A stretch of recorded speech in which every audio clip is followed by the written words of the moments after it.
Hey everybody, welcome back to my channel. If you're new here, welcome, glad to have you. My name is Larry. Today we're going to talk about deathbed regrets. I know it's kind of a subject, but it's what we're going to talk about. I did some reading on some hospice nurses and some hospital nurses and what some of the biggest regrets of people were on their deathbed. And that's what we're going to talk about. One of the biggest regrets is I should have followed my dream. I should have followed my dream. So many people do what they think is expected of them instead of following their dream. And I was guilty as well. For those who don't know, I worked first 10 years of my life. I worked at General Motors, uh, but I always wanted to be self-employed. I always wanted to have my own business. So I worked there 10 years, and I kind of got in the grind, just like everybody else that worked there. But they did me a favor. They shut the plant down. I was there about 10 years. They shut the plant down and moved people to another location. Now, I could have transferred, but I chose not to. I thought this is an opportunity to start my own business. Now, it took a little while. I went 3 or 4 years, and I was a lost puppy. I didn't know what I wanted to do. Could barely uh, eke out a living, and but I did. I eventually started my own business, and it's worked out real well so far. It did work out. Now I'm retired. So it took me a while, but I got there. So I followed my dream. I wish I hadn't worked so much. You hear that a lot. Wish I hadn't worked so much. Now, I did. I was one of those. I was young, hungry, had a family. I'll never forget when I was working those 10 years at GM. One Sunday, Easter Sunday, they were begging people to work because I don't know, there was something going on. They were begging people to work, and I was in skilled trades and begged me to work Sunday, and I worked Sunday. And I tell you, I'll never forget the feeling. I stood up from that. We went to church in the morning. We had Easter dinner, and about 2:30, 3 o'clock, I stood up and I had to leave. I got triple time, but still, it was not worth it. I worked too much. I shouldn't have done it. And I thought those times were behind me. And then fast forward about 10 years, when I started my own business, we were broke, and I found out about this thing called receivables, accounts receivables. All of a sudden, you do the work, but you don't get paid for a while. So this one apartment complex I was working at, they said they really needed this one townhouse done. And so I told them I'd come in there on Sunday. They gave me keys and paint and everything else, and I didn't check it out first, which taught me a very valuable lesson. I always checked them out after that. So I got over there on early Sunday morning. Yeah, the key worked. I got right in. Yep, it needed painted. The only problem was there was no electricity, which meant no lights, no electricity. So I turned around and went home, and I told God, I said, okay, no more. I'm not going to do this anymore on Sunday. I promise. I did one time. It was an emergency situation, but that's another story.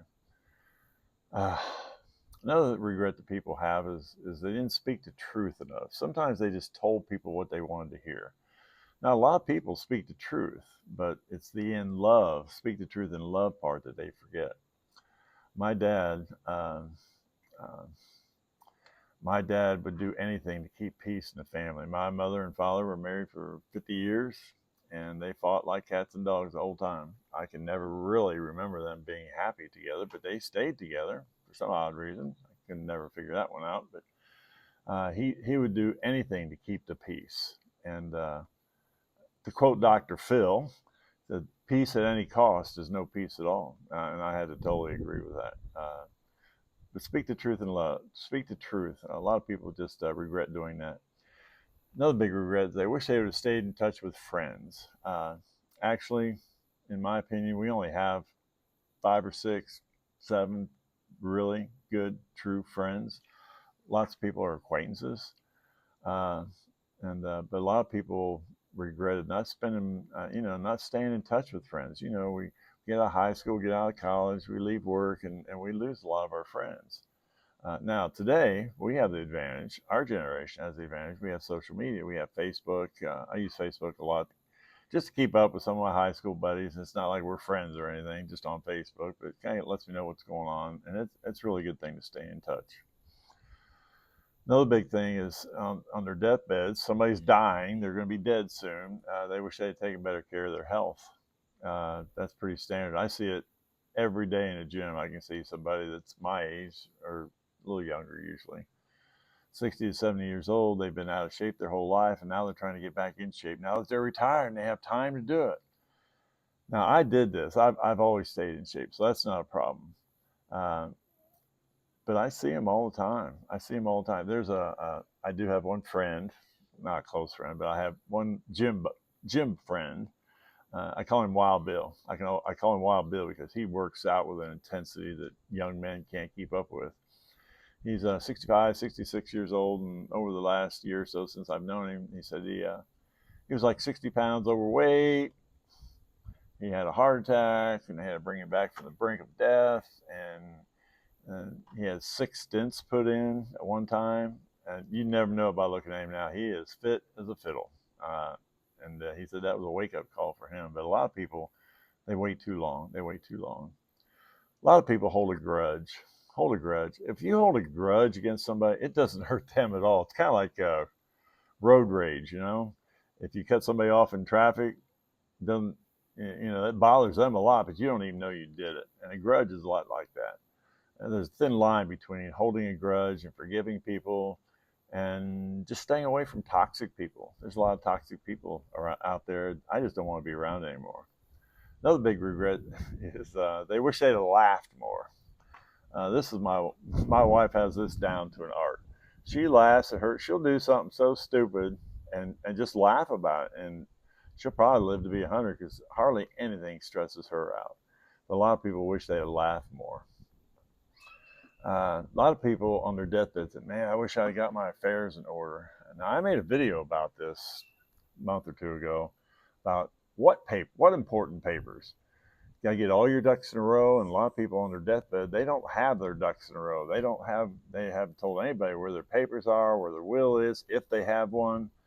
Now we conquered this a while back, a long time ago. So we know. In fact, my wife, she doesn't think ahead very often, but she thought ahead on this one. First time I was in the hospital with a situation, it wasn't major, but she said, "Okay, where's my health power of attorney?" So I got that out. She made a copy of it and stuck it in her car. She didn't go anywhere without it. So, but a lot of people regret not having their affairs in order. And not only does my wife know where everything is, one of my sons knows where everything is. So it's all good. Another big thing is a lot of people say they wish they'd pursued their passion a little bit. Now, this is one of mine. I'm not on my deathbed, but I can actually relate to this one. When I was a young man, I played the guitar, not professionally. I mean, I'd play once in a while, different places for groups or whatever, but youth groups usually. And I was getting pretty decent with it. But then, life got in the way. Kids came along. I put the guitar down. I was totally self-taught. Didn't know beans about it, beans from apple butter when it came to different things. So I could make a chord. But I thought, well, that's one of those things I'll pick up when I retire. I can't do that. I can't do that. It's called arthritis, and my fingers couldn't make a chord if my life depended on it. Now that one I do regret putting down. And the biggest one, and this is going to be hard for some people, and it's hard for me. They wish they'd have said, "I love you" more often to people that they love. This is something that I do. I do.